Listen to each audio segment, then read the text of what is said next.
नमस्कार। इस चैनल के द्वारा बीएड शिक्षकों के ब्रिज कोर्स के संबंध में महत्वपूर्ण जानकारी दी जाती है। आप सभी को जानकारी दी गई है कि जल्द ही ब्रिज कोर्स के लिए ऑनलाइन आवेदन की प्रक्रिया शुरू होने जा रही है। इसमें आपको शॉर्ट में सिलेबस के बारे में भी जानकारी दी गई है। इसमें हमने आपको बताया है कि 100 नंबर का जो स्कूल एक्सपीरियंस है वह सभी शिक्षकों के लिए अनिवार्य है। आज की इस वीडियो में हम ये जानेंगे कि स्कूल एक्सपीरियंस में आपको एक्चुअली करना क्या है। तो चलिए हम इसकी शुरुआत करते हैं। इसे स्कूल एक्सपीरियंस कहेंगे। ब्रिज कोर्स का ये एक महत्वपूर्ण प्रैक्टिकल है। इसमें कुल मिलाकर 100 नंबर की परीक्षा है और 4 क्रेडिट आपको दिए जाएंगे। इसमें ध्यान दीजिएगा, 3 पार्ट में इसका डिवीजन किया गया है। सबसे पहले आपको प्लानिंग एंड टीचिंग लेसन यानी कि लेसन प्लान बनाना है, टीचिंग वगैरह करना है। ये आपका 50 नंबर का होगा, 2 क्रेडिट इसमें होंगे। और अगला है एक्टिविटीज एंड वर्कशॉप रिकॉर्ड। इसका आपको रिकॉर्ड बनाना होगा, 25 नंबर का है, 1 क्रेडिट का। और रिफ्लेक्टिव जर्नल है 25 नंबर का, 1 क्रेडिट का। ये कुल मिला जुलाकर तीनों को अगर आप जोड़ेंगे तो लगभग 100 अंक की ये जो आपकी प्रैक्टिकल है वह होने जा रहा है। इसमें आप जानते हैं कि बेसिकली आपको 1 से 5 तक में 4 मुख्य विषय देखनी है। एक तो हिंदी देखना है, दूसरा कोई रीजनल लैंग्वेज होगा, मतलब हिंदी एक रीजनल लैंग्वेज, दूसरा कोई अन्य लैंग्वेज जैसे अंग्रेजी या संस्कृत हो सकता है, तीसरा गणित आपको पढ़ाना है और चौथा ईवीएस पढ़ाना है। तो इन सभी चारों सब्जेक्ट के आपको 40 लेसन प्लान बनाने हैं। 40 लेसन आपको पढ़ाने हैं, 10-10 विषय रहेंगे। अभी देखिए डिटेल में और जानकारी आएगी। अभी जितनी जानकारी विश्वसनीय स्रोत से उपलब्ध हो पा रही है आपको बताई जा रही है। और ये आप ध्यान दीजिएगा, 99% श्योर रहिएगा कि सारी चीजें सेम है, ठीक है। अब इसके पहले हमारी जो चर्चा हो रही थी वो पुराने सिलेबस पर हो रही थी। हम आपको बताने का प्रयास कर रहे थे कि जो सिलेबस रहने वाला है वह भले ही मॉड्यूल अगर इधर उधर हो जाए लेकिन आपका जो पैटर्न है वही रहेगा। बाल विकास पहले भी पढ़ना था, बाल विकास आज भी पढ़ना है। आपका जो पहला टॉपिक है वह वही है, चाइल्ड डेवलपमेंट एंड जो साइकोलॉजी है, बाल विकास और बाल मनोविज्ञान ही पढ़ना है। तो अगर आपने इसके पहले मॉड्यूल 522 को कवर किया है, लगभग 25 वीडियोस देखी हैं, तो आप देखिएगा डिटेल में जब सिलेबस आएगा तो सारी चीजें वहां से मैच करेंगी, ठीक है। कुछ भी एक्स्ट्रा आपने नहीं पढ़ा है, ध्यान दीजिएगा। अब इसमें जैसे मैंने आपको बताया कि 4 लेसन प्लान है, यहाँ पर 4 सब्जेक्ट है और चारों के 40 लेसन प्लान है, ठीक है। हर विषय के 10 मार्क्स आएंगे, 4 सब्जेक्ट 40 नंबर के रहेंगे, ठीक है। इसके बाद आपका पोर्टफोलियो होगा, ठीक है, 10 नंबर का। इसमें आपको लेसन प्लान, टीचिंग एविडेंस और बच्चों की प्रतिक्रियाएं वगैरह तैयार करनी होगी। जैसे आप बच्चों को पढ़ा रहे हैं तो क्या वहां पर आप अपनी फीलिंग बताएंगे, बच्चों की प्रतिक्रियाएं क्या है, क्लासरूम में किस प्रकार का एक्टिविटी है, इसका रिकॉर्ड रखना है। 50 नंबर का ये रहेगा, ठीक है, पोर्टफोलियो, ठीक।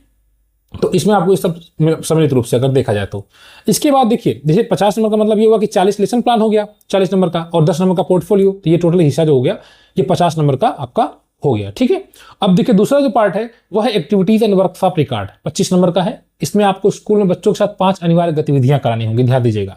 चिल्ड्रंस प्ले, बच्चों का कोई खेल हो रहा है, आर्ट है, क्राफ्ट है, म्यूजिक है, योगा है, फिजिकल एजुकेशन है। इससे संबंधित आप हर जो ये आप इसमें से 5 मैंडेटरी एक्टिविटीज कराएंगे और 5-5 नंबर कराएगा, तो 25 नंबर का ये आपका हो जाएगा, ठीक है। पार्ट 2 ये आपका हो गया ब्रिज कोर्स में जो आपका। और इसके बाद इसमें आपको डेट वगैरह लिखना है, ऑब्जेक्टिव क्या है, आपने किस प्रकार से किया, आपकी अपनी जानकारी वगैरह, फोटो वगैरह, वीडियो वगैरह आप बना के रख लेंगे, ठीक। और तीसरा पार्ट है रिफ्लेक्टिव जर्नल। इसमें देखिए कोई फेल नहीं होगा, ठीक है, इसमें कोई फेल नहीं होगा। हाँ, जो लिखित परीक्षा होगी उसमें आपको लिखना पड़ेगा, ठीक है। जैसे बीए की परीक्षा आपने दिया तो क्या बीए में कुछ लोग फेल होते हैं या नहीं होते हैं?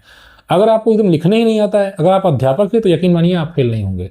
रिफ्लेक्टिव जर्नल 25 नंबर का, इसमें डेली डायरी की तरह है। इसमें आपको हर दिन की एक एंट्री देनी है, आपने क्या सिखाया, बच्चों ने कैसे प्रतिक्रिया दी, आपको क्या प्रॉब्लम आई, आपने क्या सीखा, क्या सुधार किया आपने। तो इस आधार पर आपको 25 नंबर मिलेंगे। आपकी एक प्रकार से एक रिपोर्ट आपको तैयार करनी होगी, ठीक है।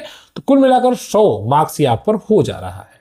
कुछ और भी आप इंस्ट्रक्शन हम देख लेते हैं। जैसे यहाँ पर देखिए ब्रिज कोर्स में आपको कम से कम अब की बार 20 टीचिंग डेज मिलेंगे पढ़ाने के लिए, ठीक है। अब इसके पहले जब हम लोग पुराने सिलेबस पर चर्चा कर रहे थे तो भी बहुत कुछ यही था, कुछ अलग नहीं था। आपको स्कूल एक्सपीरियंस के हिस्से में 20 दिन बच्चों के साथ काम करना होगा। 10 कॉन्टेक्ट क्लासेस होंगी। इसमें केंद्र में आप पढ़ाई, जैसे आपका डाइट होगा, बीआरसी होगा या जो भी केंद्र एनआईओएस के द्वारा डिसाइड किया जाएगा वहां पर आपको जाकर मतलब क्लासेस लेनी होंगी, ठीक है। मतलब आपको पढ़ाया जाएगा एक प्रकार से, वो वाला टीचिंग नहीं जब आप पहले पढ़ते वो नहीं है, मतलब आपको एक प्रकार से गाइड किया जाएगा, बस ये समझ लीजिए। आपकी कोई प्रॉब्लम है उसको सॉल्व किया जाएगा। 20 टीचिंग डेज के अलावा 10 दिन कॉन्टेक्ट क्लासेस होंगी, ठीक है, बता दिया आपको। असाइनमेंट वगैरह जानकारी मिलेगी आपको, पेडागोजी ट्रेनिंग वगैरह मिलेगी, थोड़ा बहुत आपको समझा दिया जाएगा। बाकी यूट्यूब तो है ही सारी जानकारी के लिए। आगे है अटेंडेंस रिक्वायरमेंट। आपकी 90% अटेंडेंस होनी चाहिए। 20 टीचिंग डेज है तो आपको कम से कम 18 दिन उपस्थित रहना है। महिलाओं के द्वारा यह क्वेरीज लगातार की जाती है कि सर मैं इस प्रकार के अवकाश पर हूँ, है ना। तो अगर आप किसी भी प्रकार के अवकाश में हैं लेकिन आपको ये मैनेज करना पड़ेगा, ठीक है। यह अनिवार्य है क्योंकि ब्रिज कोर्स अनिवार्य रूप से आपको उत्तीर्ण करना है। यह आपकी नौकरी की अनिवार्य शर्त है, ठीक है, कोई और शर्त नहीं, नौकरी की शर्त है। इसलिए नौकरी से बढ़कर अभी फिलहाल के लिए तो नहीं होगा कुछ, कोई भी आपने छुट्टी लिया है तो कैसे। मोड ऑफ ट्रांजेक्शन, अब देखिए, अब जैसे 6 महीने का समय है ना ब्रिज कोर्स, ऐसा तो नहीं कि एक दिन में हो जाएगा। आप किसी भी सिचुएशन में होंगे 4-6 महीने में धीरे आपका सॉल्व हो जाएगा, जो भी मतलब प्रॉब्लम होगा तो आप इसको कर लेंगे। ब्रिज कोर्स पूरी तरह से ऑनलाइन डिस्टेंस मोड पर होगा, इसी के माध्यम से चला जाएगा और आपको मतलब इनके द्वारा जो ऑफिशियल वेबसाइट है इनके द्वारा आपको मटेरियल वगैरह प्रोवाइड किया जाएगा। हाँ, उसका शॉर्ट हम लोगों के द्वारा कर दिया जाएगा, या और भी जो बहुत से लोग हैं जिनके द्वारा शॉर्ट कर दिया जाएगा चीज़ों को। प्रयास तो हर कोई करेगा, NIOS भी करेगा, लेकिन आपका सपोर्ट इस चैनल के द्वारा भी किया जाएगा। असाइनमेंट कैसे बनाना है, कॉन्टेक्ट क्लासेस कैसे होंगी, इन सब पर अलग से गाइडलाइन आएगी, विस्तृत GO आएगा मतलब इनके द्वारा, और उसके बाद और भी स्थिति क्लियर हो जाएगी। अभी की जो स्थिति है मैंने आपको इसकी जानकारी दे दी है डिटेल में। अगर आप ब्रिज कोर्स की तैयारी करते हैं, B.Ed शिक्षक हैं, सटीक और सही जानकारी चाहिए तो इस चैनल को सब्सक्राइब जरूर करें, वीडियो को शेयर करें और आप ज्वाइन भी कर सकते हैं अगर सही लगती है जानकारी तो। धन्यवाद।